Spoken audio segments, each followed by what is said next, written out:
I watch from the conference room doorway as my sister, Sophia Chen, gracefully accepts the promotion to vice president of marketing that should have been mine. The promotion I worked 18-hour days for 6 months to earn, and I realized that this moment, watching her steal my life while wearing designer Chanel and that perfect smile she's practiced since childhood, is exactly where everything went wrong in my previous life. Exactly where I died inside before I died for real 6 months later on the rooftop of this very building. Thank you so much for this opportunity, Sophia says, her voice carrying that practiced warmth she uses when she's about to destroy someone she's supposed to love. The board members applaud enthusiastically for the brilliant Fusion Connect digital marketing strategy she's presenting. My strategy, stolen from my computer while I visited our dying grandmother, refined with my research, and delivered with her superior social skills that make theft look like innovation.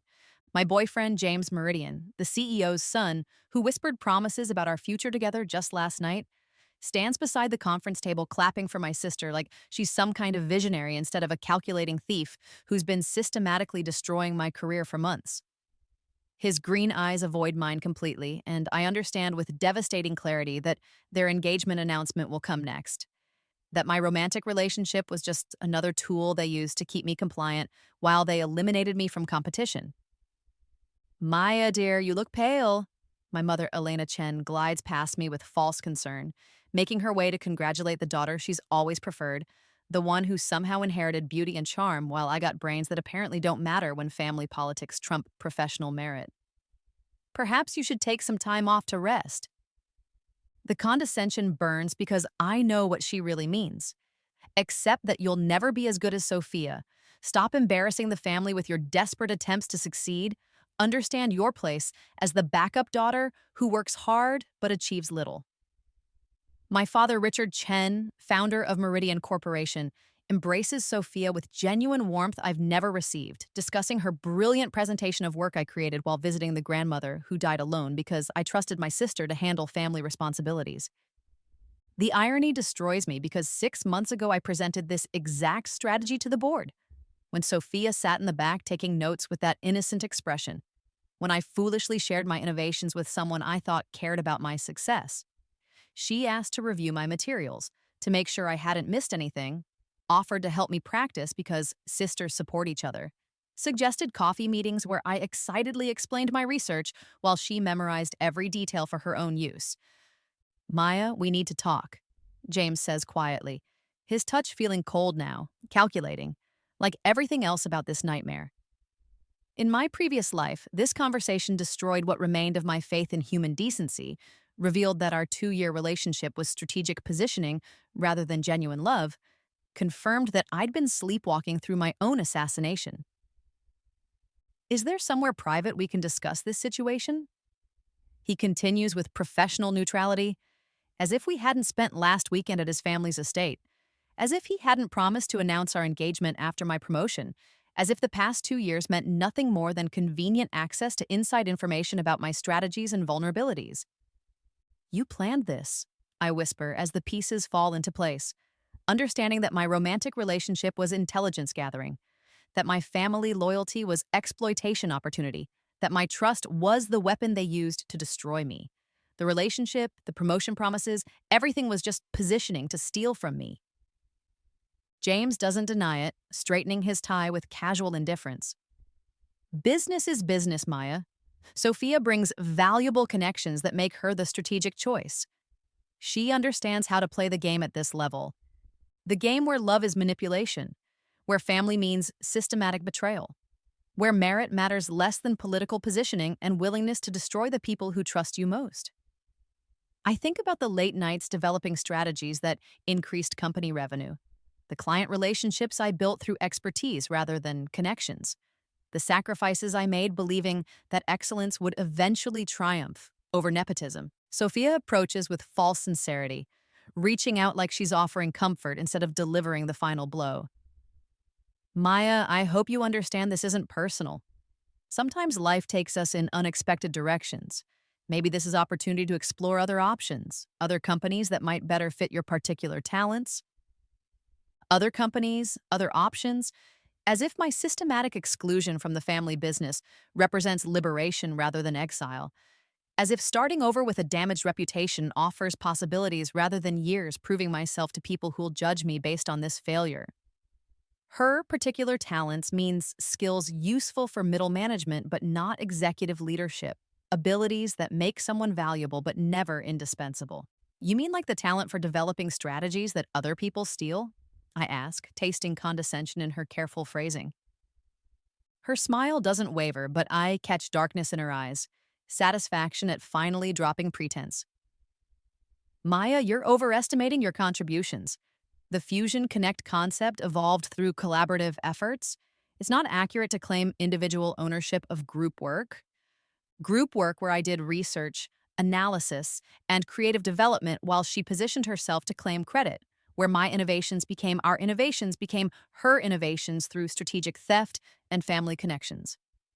I remember the seemingly innocent questions, the casual conversations where she extracted information, the times she offered help that somehow benefited her more than me. I developed that strategy alone, I say quietly, rage building like pressure. I have dated documents, email chains, witness testimony. If you want to make this about legal ownership, I'm prepared. The mask slips briefly, revealing her as she really is. Not the golden child who succeeded through talent, but a manipulator who built her identity on stealing from the one person who should have been able to trust her completely. Every sisterly bonding moment was strategy. Every confidence I shared was ammunition. Every achievement I celebrated with her became intelligence for planning my downfall. You always were too attached to individual credit, she says, voice cooler now. Great leaders share recognition, build teams. Your desire for personal glory disqualifies you from true leadership that requires sacrificing subordinates for advancement.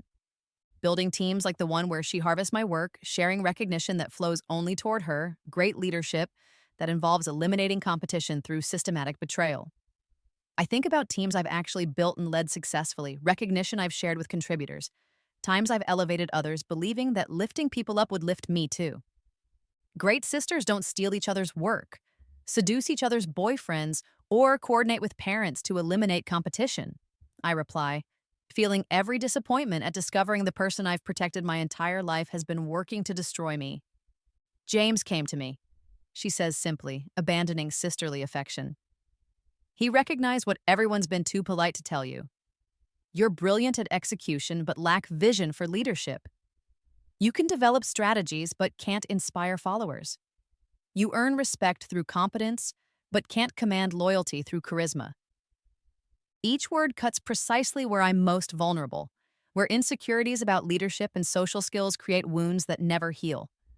She's right about some of it. I've always been more comfortable with analysis than politics, more skilled with data than interpersonal manipulation, more focused on excellence than positioning for credit. So that justified stealing everything I created? I ask, voice breaking as the scope of betrayal becomes clear. I saved you from spectacular failure, she replies with calm certainty of someone convinced cruelty is kindness. You were heading for embarrassment you couldn't handle. I offered graceful exit by taking responsibility for work you could never successfully implement.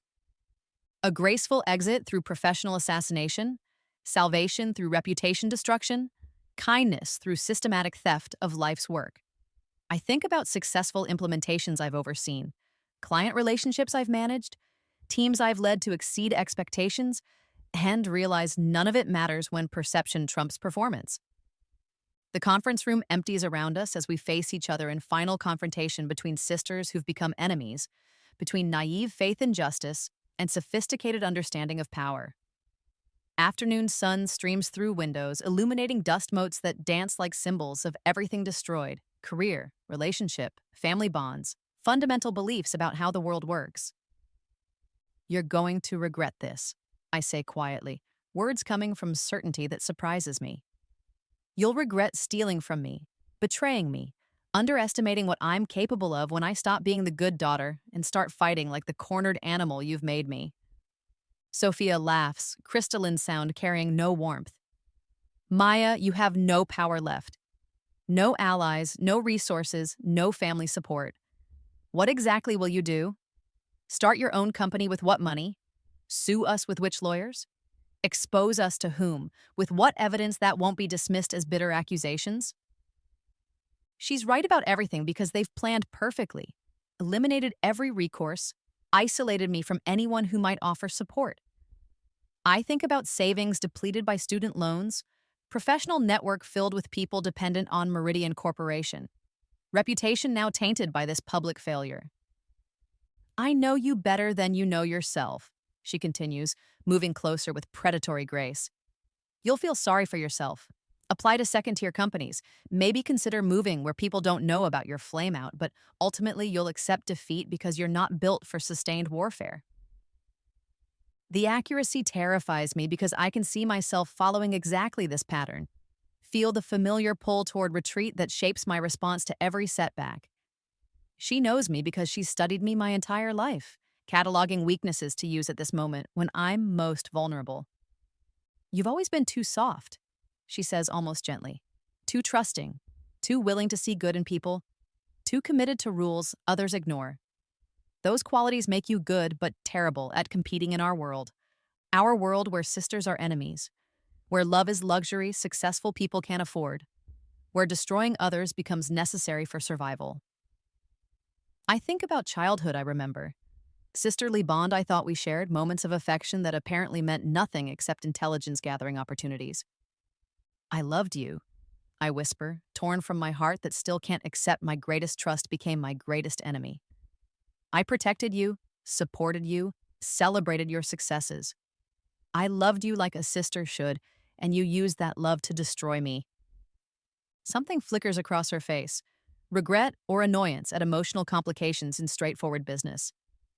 I know you did, she says quietly, momentarily revealing the sister I thought I knew.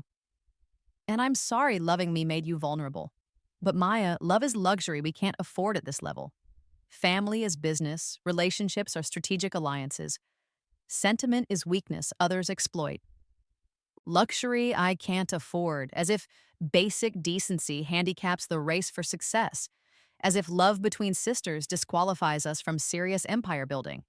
She's stealing not just my promotion, but my fundamental beliefs about human relationships, forcing confrontation with possibility that my worldview was naive fantasy.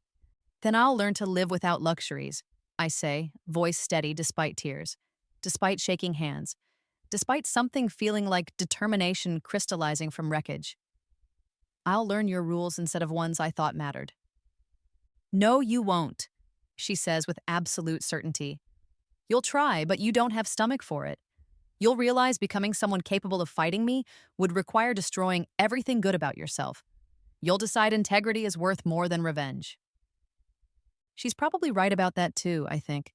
Watching her gather things and prepare to leave me with nothing but wreckage and dawning realization that everything I believed about family was carefully constructed illusion, designed to keep me compliant while she positioned herself to take everything I cared about. Goodbye, Maya, Sophia says at the door, voice carrying genuine sadness that makes this worse, because it suggests she regrets having to destroy me while moving forward without hesitation. I hope you find something that makes you happy, something that doesn't require competing at this level. And then she's gone, leaving me alone with afternoon shadows and the ruins of everything I thought I was building through merit and dedication. The months that followed were systematic destruction disguised as unfortunate coincidences. My access to key accounts was reduced due to restructuring. Invitations to meetings became sporadic because of scheduling conflicts.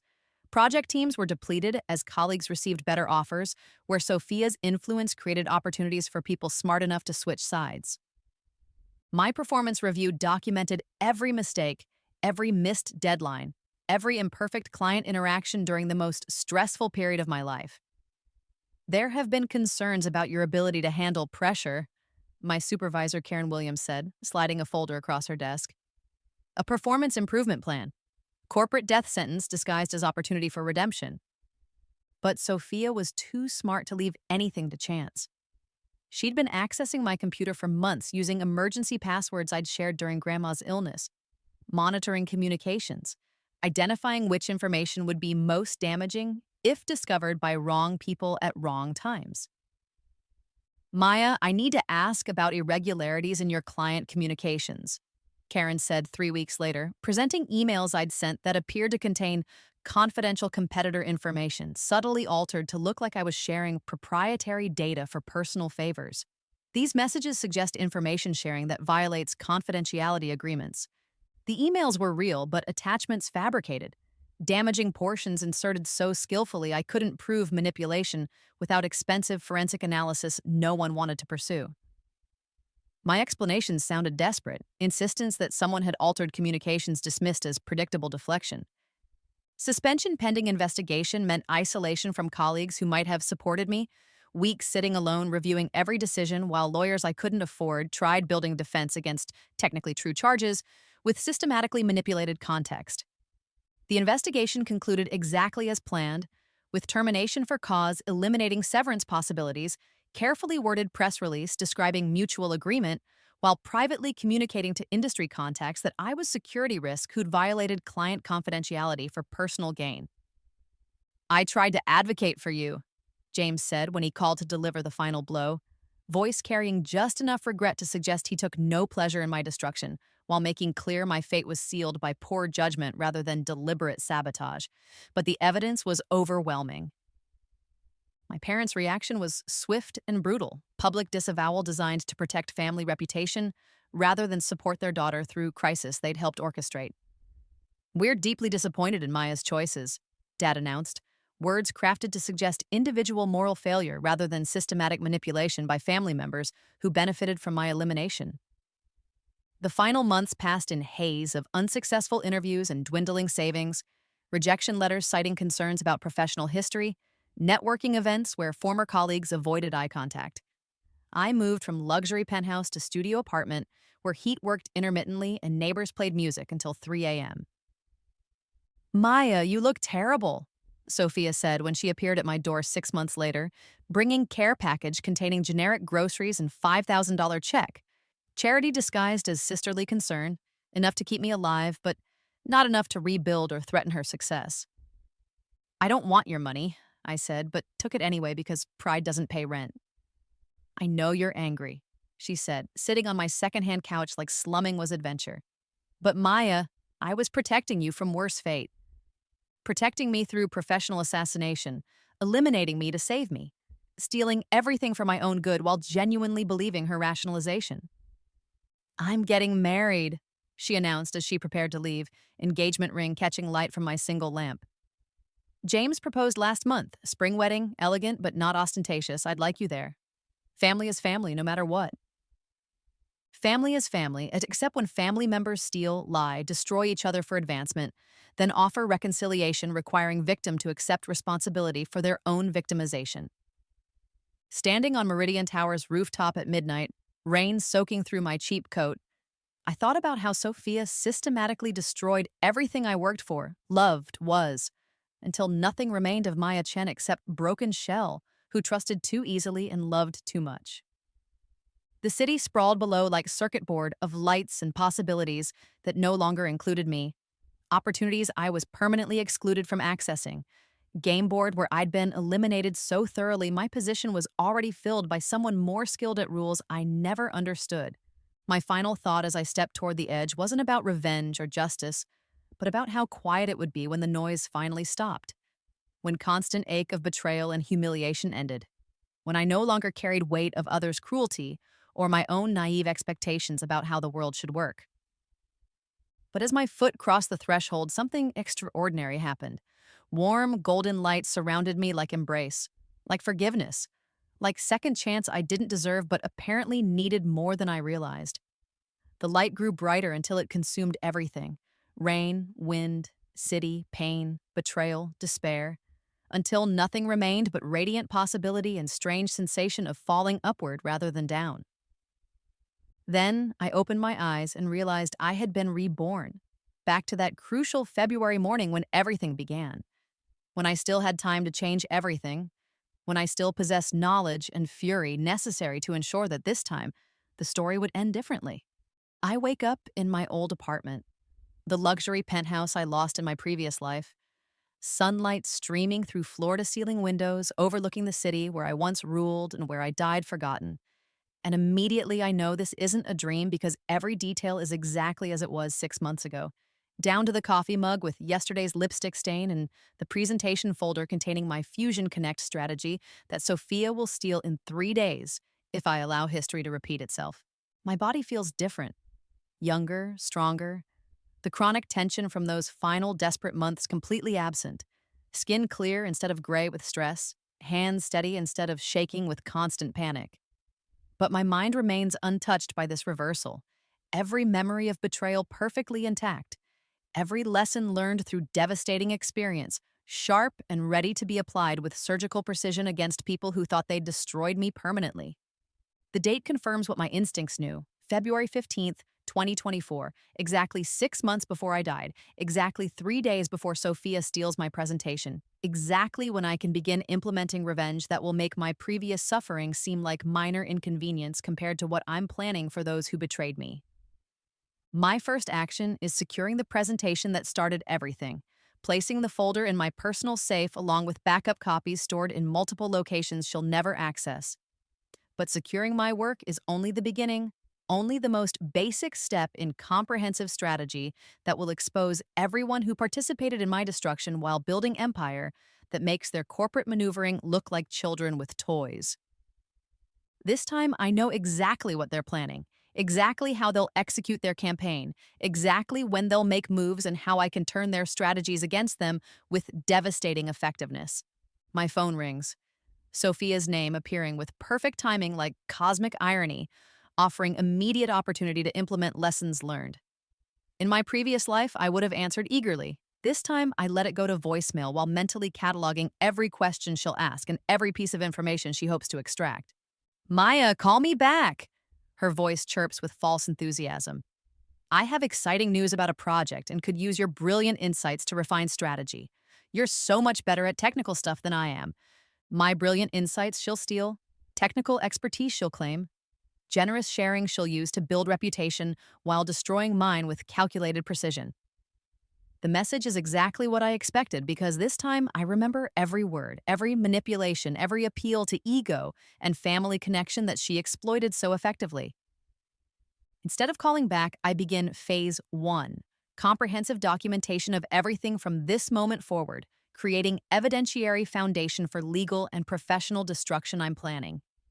Hidden cameras throughout my apartment, recording devices in my office, backup systems capturing every conversation and theft attempt they'll dismiss as paranoid fantasy when I expose them publicly. My second action is researching Alexander Cross, the venture capitalist who offered partnership in my previous life that I rejected because I was too focused on earning family recognition to see the value of building something independent.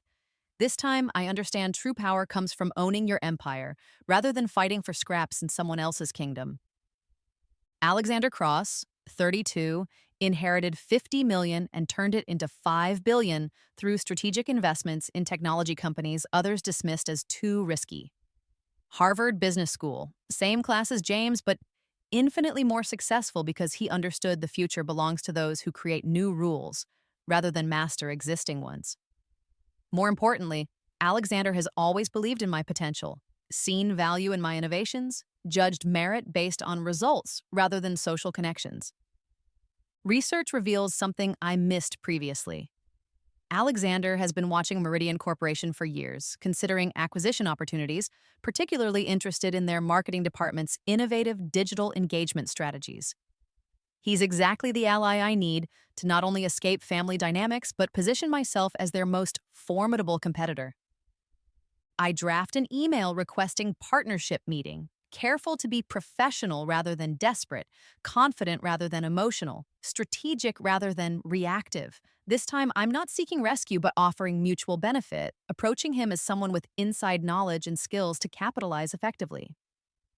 Alexander responds within hours. Maya, this is exactly the strategic thinking I've been looking for. When can we meet? I have a feeling we're going to build something extraordinary together. Partnership, not employment. Genuine partnership between equals bringing complementary strengths to reshape an entire industry. The respect implicit validates everything I believed about my potential, dismissed by people who saw my talents as resources to harvest rather than abilities to develop. My phone rings again. James Meridian, the man who spent 2 years lying while gathering intelligence for those planning my destruction. In my previous life, this call would have made my heart race with excitement. This time, it makes blood run cold with fury and determination to make him pay for every moment of false intimacy used to manipulate me. Maya, good morning, beautiful. He purrs with practiced charm of someone perfecting the art of making women feel special while using them for advancement. Hoping we could meet for lunch to discuss exciting developments. There are opportunities I think you'd be perfect for. Opportunities that don't exist, exciting developments that are threats. Lunch meetings designed to extract information while maintaining romantic illusion that keeps me compliant. I remember this conversation, how flattered I felt, how grateful for his support during what I thought was professional growth rather than systematic elimination. I'm quite busy today, I reply coolly, voice carrying none of the warmth he expects. Perhaps we could schedule something later when my calendar is more flexible. Silence stretches longer than it should, and I can hear him recalculating, trying to understand why I'm not responding with expected enthusiasm. This small behavioral change is already disrupting their choreographed plan, creating uncertainty in people who thought they understood my psychological patterns well enough to predict and control responses. Is everything all right? He asks with fake concern. You sound different, more distant. I hope I haven't done something to upset you. Everything is all right because this time I know exactly what you're planning. This time I'm prepared for every manipulation. This time I'm not the naive victim who believes lies and trusts false affection. The irony is delicious because his question reveals he has no idea how completely he destroyed me previously. Everything is fine, I assure him with professional politeness that maintains boundaries without revealing my knowledge depth. I'm focused on important projects requiring full attention. I'm sure you understand how demanding our work can be. After ending the call, I review the psychological transformation during Rebirth, how absolute betrayal and devastating loss crystallized into something harder and more focused than soft optimism that made me vulnerable previously. The Maya who died was someone who believed in fairness and loyalty. The Maya reborn understands that power matters more than principles, that strategic thinking trumps emotional intelligence, that survival requires eliminating threats before they eliminate you.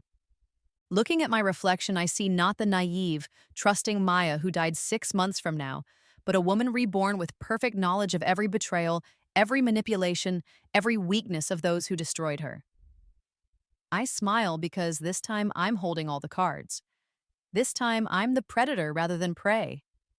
This time, I have power to orchestrate their destruction with the same surgical precision they use to eliminate me. The strategy forming is elegant in simplicity and devastating in thoroughness. I will let Sophia steal my promotion exactly as before, but this time her theft will be perfectly documented, legally actionable, and strategically irrelevant because by the time she claims credit for my work, I'll already be building empire that makes her corporate climbing look like children fighting over toys. She can have the promotion she wants desperately. I'll take the entire industry. Alexander Cross sits across from me in his private office overlooking Central Park, steel gray eyes studying the business proposal I've perfected, and I can tell he recognizes exactly what I'm offering. Not just business opportunity, but chance to revolutionize an entire industry through strategic partnership with someone who understands both technical innovation and market positioning necessary to dominate digital marketing for the next decade.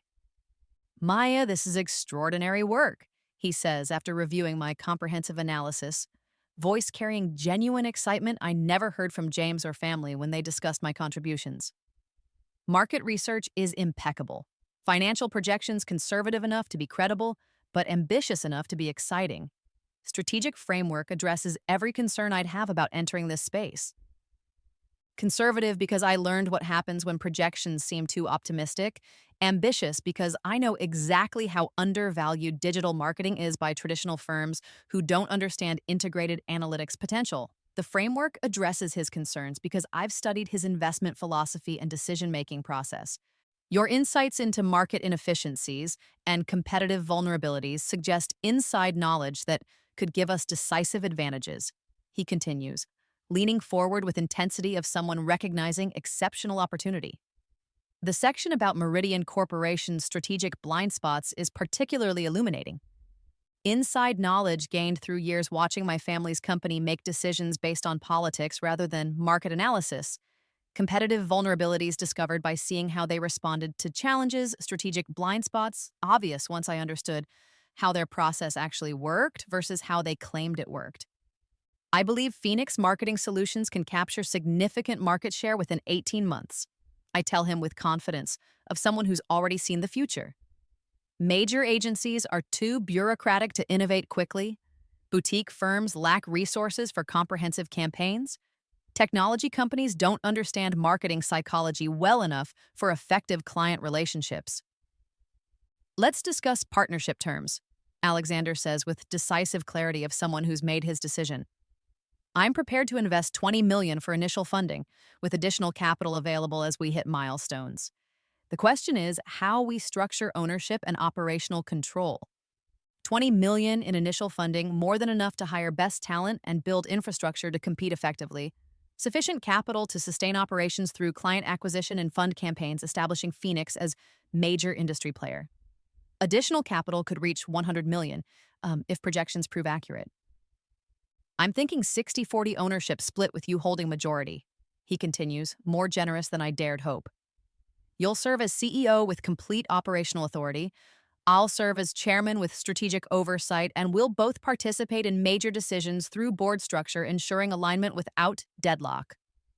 60% ownership in a company that will be worth billions within 5 years, CEO authority over operations. I understand better than anyone. Strategic partnership with someone whose business acumen and resources will accelerate growth beyond what I could achieve independently.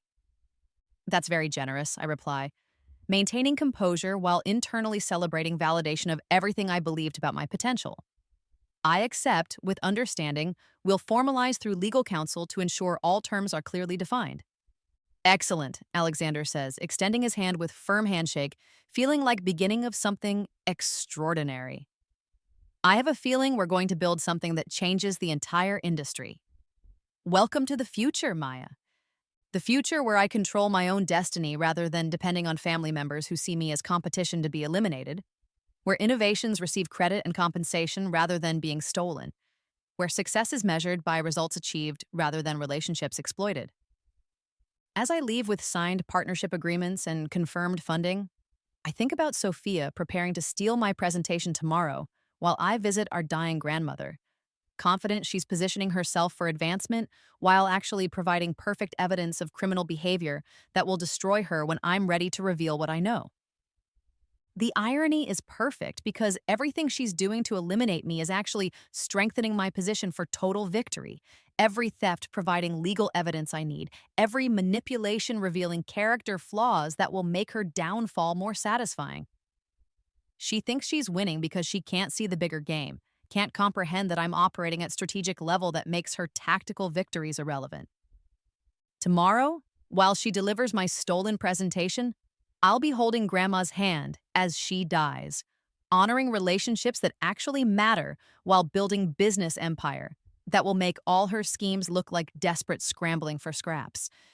The transformation from victim to victor will be complete, and real war will begin with advantages so decisive that her defeat becomes inevitable.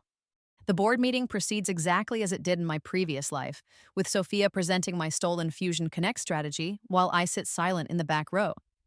Except this time, I'm not heartbroken and desperate. I'm coldly calculating how much rope to give her before she hangs herself with it. How much evidence to let her generate before I destroy her so completely, she becomes a cautionary tale about stealing from people who understand strategic warfare. She stands at the conference table with perfect confidence, designer suit impeccable and presentation style polished, delivering my months of research with executive presence that impresses board members who value style over substance. Every word is theft. Every insight represents criminal appropriation. Every moment of approval builds the case that will destroy her when I reveal comprehensive evidence I've been gathering. The Fusion Connect platform represents fundamental shift in digital marketing integration, she says with authority of someone believing her own lies. By combining predictive analytics with real-time content adaptation, we create customer experiences that feel personalized while being systematically optimized for conversion. Predictive analytics I developed through months of data analysis, real-time adaptation algorithms I designed and tested, customer experience frameworks I created, studying psychology and behavioral economics while she networked at cocktail parties and cultivated relationships, advancing her career through political maneuvering rather than professional merit.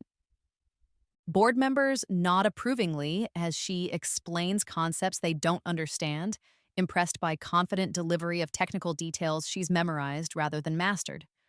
Convinced by presentation skills that she possesses strategic thinking rather than simply superior theft capabilities.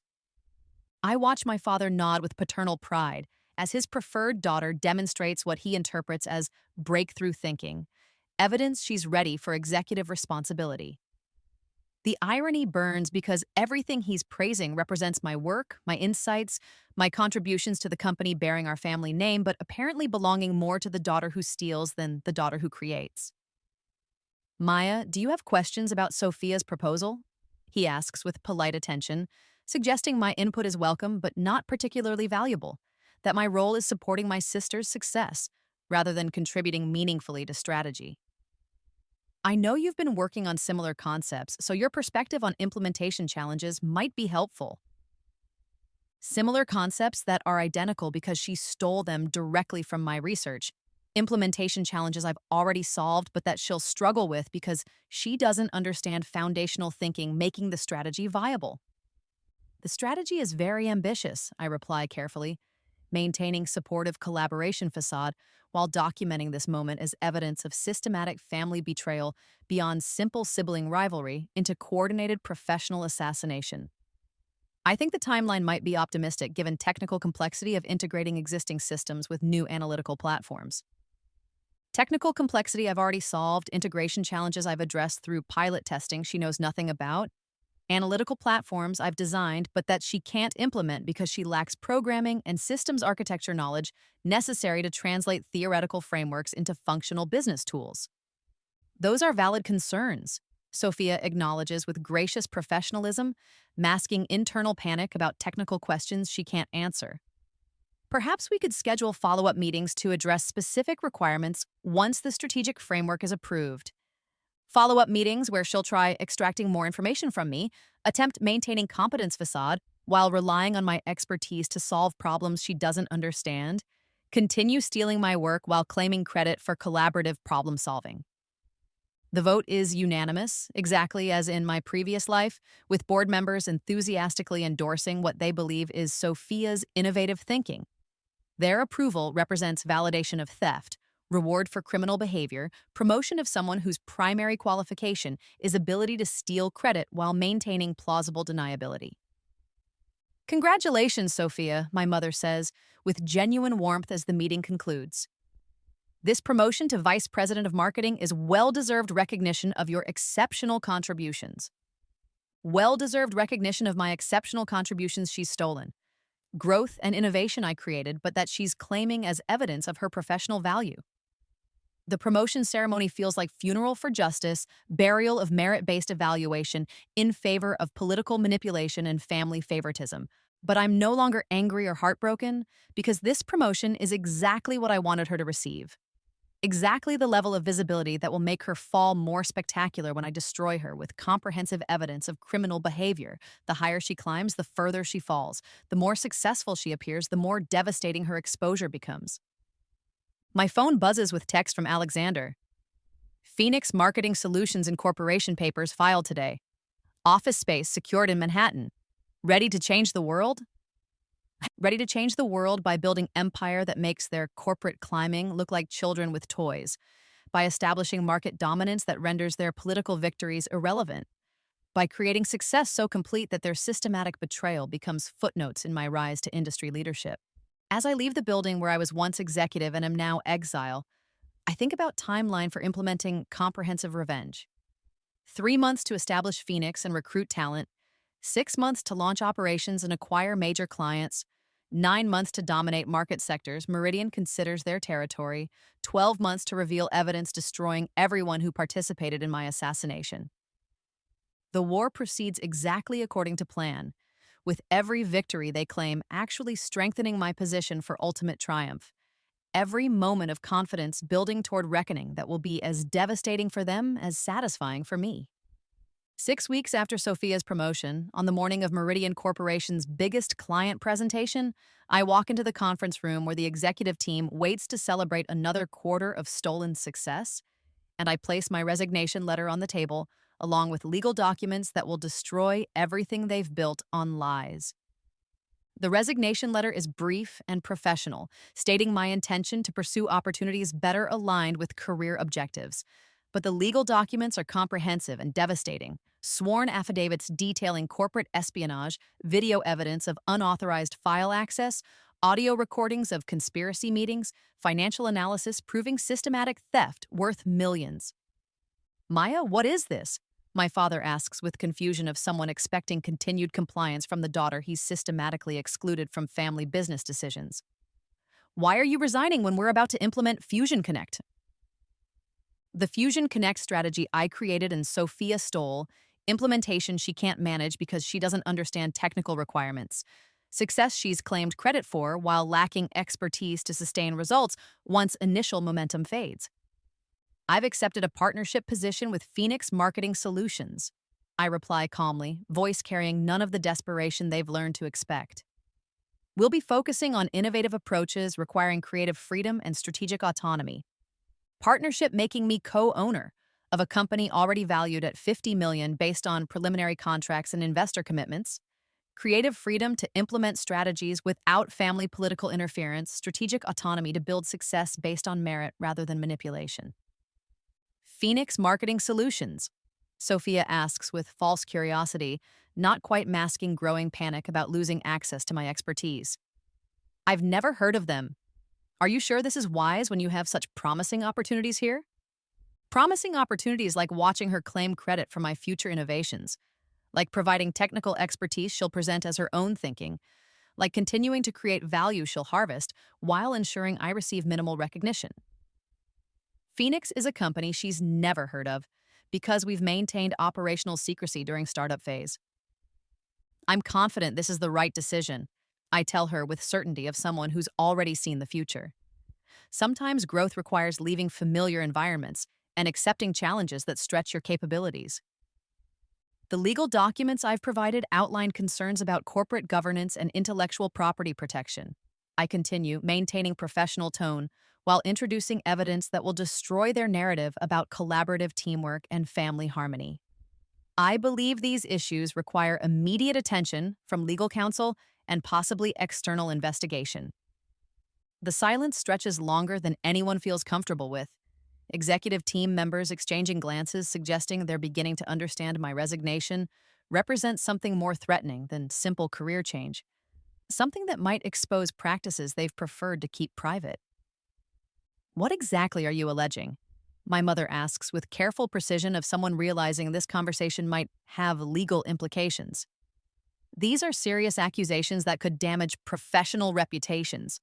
I'm alleging corporate espionage, intellectual property theft, conspiracy to defraud, and violation of employment law protections.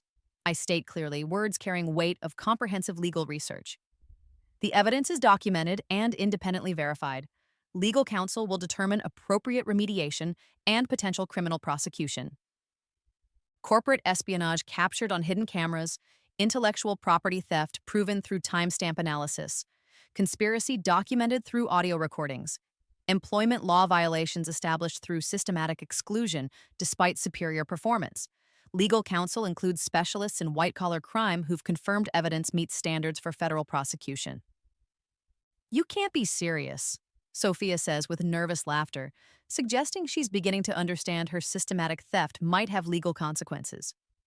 Family businesses always involve collaboration and shared credit. You're mischaracterizing normal teamwork as criminal conspiracy. The video evidence speaks for itself, I reply, pulling out tablet displaying crystal clear footage of Sophia accessing my computer files, copying confidential documents, coordinating with James about timing their theft for maximum effectiveness.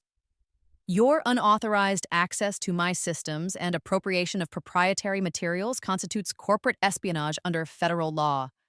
The footage is damning and comprehensive, impossible to dismiss as misunderstanding or explain as authorized collaboration. Every illegal access, every document theft, every conspiracy meeting captured in high definition with audio clear enough for criminal prosecution. Additionally, I continue, I've documented systematic exclusion from advancement opportunities despite superior performance metrics. creation of hostile work environment through coordinated harassment and deliberate sabotage of professional relationships with clients and colleagues. The evidence reveals not just Sophia's individual crimes, but systematic family conspiracy to eliminate me from competition, coordinated campaign involving multiple people in positions of authority who should have been protecting rather than exploiting their daughter and employee. Maya, I think you should reconsider, James says with patronizing tone, suggesting he still believes my career decisions should prioritize his comfort over my professional fulfillment. These accusations could damage relationships that have been important to your family for generations. Relationships important to people who've systematically betrayed and exploited them. Family connections weaponized against the daughter who helped build what they're now using to destroy her prospects for independent success. The relationships I'm damaging are the ones that were already destroyed by people who chose theft and betrayal over honesty and support, I reply, gathering my materials and preparing to leave them with legal documents that will occupy their attention for months while I build empire, making their victories look like consolation prizes. My attorney will be in touch regarding criminal prosecution and civil litigation, I announce as I reach the door. I recommend you engage qualified legal counsel immediately because the evidence I've gathered meets federal standards for corporate espionage and fraud charges carrying significant prison sentences. As I walk out of Meridian Corporation for the last time, I think about the timeline accelerating toward their complete destruction. Criminal charges filed within 60 days, civil litigation demanding monetary damages and disgorgement of profits derived from stolen intellectual property, professional sanctions destroying their reputations permanently, social exile as their crimes become public knowledge. Behind me, I hear the chaos beginning as they realize the scope of evidence I've gathered and the legal consequences they're facing. Ahead of me, I see the future where Phoenix Marketing Solutions dominates the industry they thought they controlled, where my innovations receive proper credit and compensation, where justice is served with devastating completeness. The transformation from victim to victor is complete, and the real victory begins with their total destruction and my rise to power that makes all their petty schemes look like children's games played by people too small to understand the stakes of the war they started. Standing in the penthouse office of Phoenix Marketing Solutions 6 months later, I watch through floor-to-ceiling windows as protesters gather outside Meridian Corporation demanding answers about the fraud scandal that destroyed their stock price and ruined their reputation forever. The company that once seemed untouchable now faces federal investigation, criminal charges, and civil litigation that will eliminate them as meaningful competition in the industry I now dominate. The Department of Justice announced additional charges this morning, Alexander Cross says as he joins me at the window, his voice carrying satisfaction of someone who's witnessed complete vindication of our strategic partnership. Wire fraud, money laundering, racketeering. Apparently, the investigation revealed systematic criminal activity dating back years before your case. The investigation I initiated by providing evidence of my family's crimes has mushroomed into comprehensive examination of Meridian Corporation's business practices, revealing patterns of theft and fraud that extend far beyond what they did to me. Other employees have come forward with similar stories. Other victims have provided evidence of systematic exploitation. Other families have discovered that their trusted business partners were criminals who stole from anyone naive enough to trust them. Sophia's sentencing hearing is scheduled for next month, he continues, referring to my sister's plea agreement, accepting responsibility for federal charges in exchange for reduced prison time. 5 years minimum, though her cooperation with the investigation might reduce that slightly.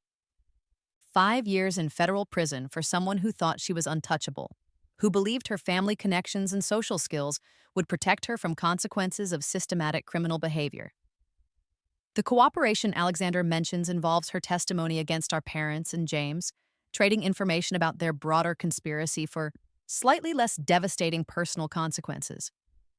What about your parents? He asks, though we both know the answer because their arraignment was covered extensively by business media, excited to document the fall of a family business empire built on fraud and theft. 15 years each if convicted on all counts, I reply, feeling no satisfaction in their destruction, because they chose this path when they decided that one daughter's success was worth destroying another daughter's life completely. Their age might get them reduced sentences, but they'll spend their remaining years in prison regardless. 15 years that will likely be life sentences for people in their 70s, appropriate consequences for parents who were willing to sacrifice one child to advance another, who participated actively in criminal conspiracy against their own daughter because they valued social positioning over basic human decency.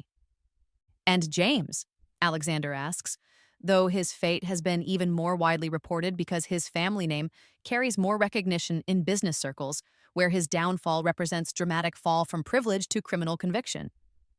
20 years, potentially more if they prove the racketeering charges, I answer, thinking about the man who spent 2 years pretending to love me while coordinating my systematic destruction. His family's legal team is trying to negotiate plea agreement, but federal prosecutors aren't interested in reducing charges for someone who orchestrated criminal conspiracy at this level. 20 years in federal prison for someone who thought his inherited wealth and family connections made him immune to legal consequences. Appropriate punishment for someone who weaponized romantic relationships to commit crimes against people who trusted him with their hearts and their futures.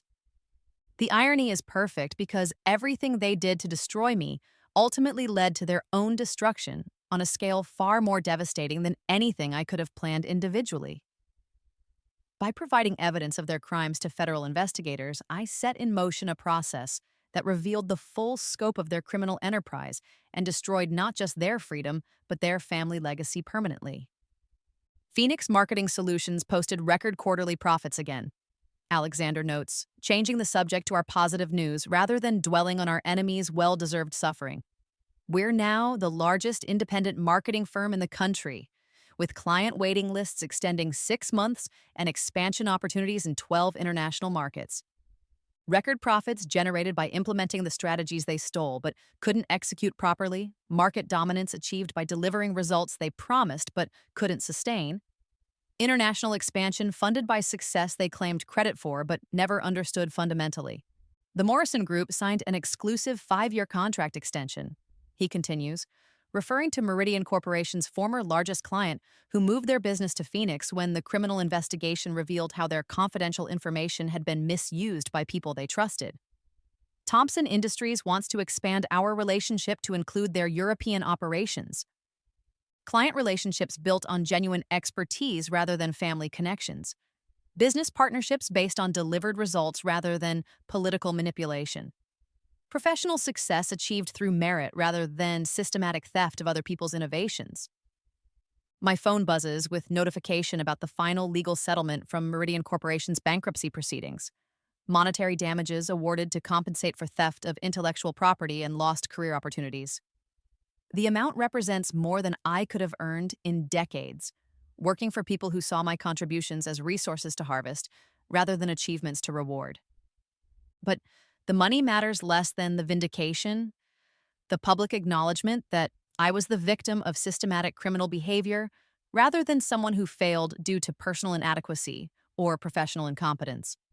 The settlement includes formal admission of wrongdoing and public apology, legal documentation that my innovations were stolen and my career was destroyed through deliberate criminal conspiracy. Are you satisfied with how everything turned out? Alexander asks, studying my expression with concern of someone who's watched me transform from broken victim into successful business leader, but who understands that justice delivered doesn't always heal damage inflicted by those we trusted most completely. Am I satisfied?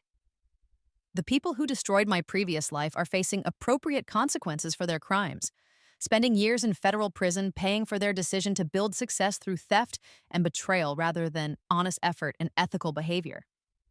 The company I've built with Alexander has exceeded every projection we made, dominating an industry where I was once dismissed as inadequate competition for people whose only real skill was stealing from others. But satisfaction feels like the wrong word for what I experience watching their complete destruction.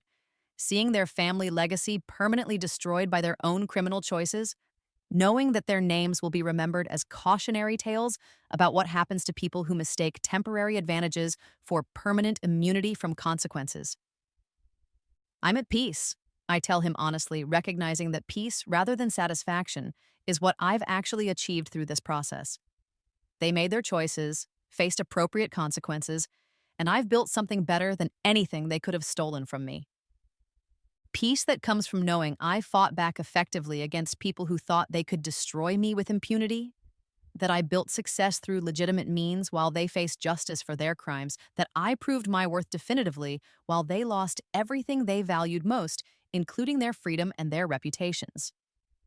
There's something else, Alexander says with smile, suggesting good news, rather than continued discussion of our enemies' fates. The board approved our acquisition proposal for the European marketing firm we've been courting. Phoenix Marketing Solutions will be genuinely international within 6 months. International expansion that will make us one of the largest marketing companies in the world.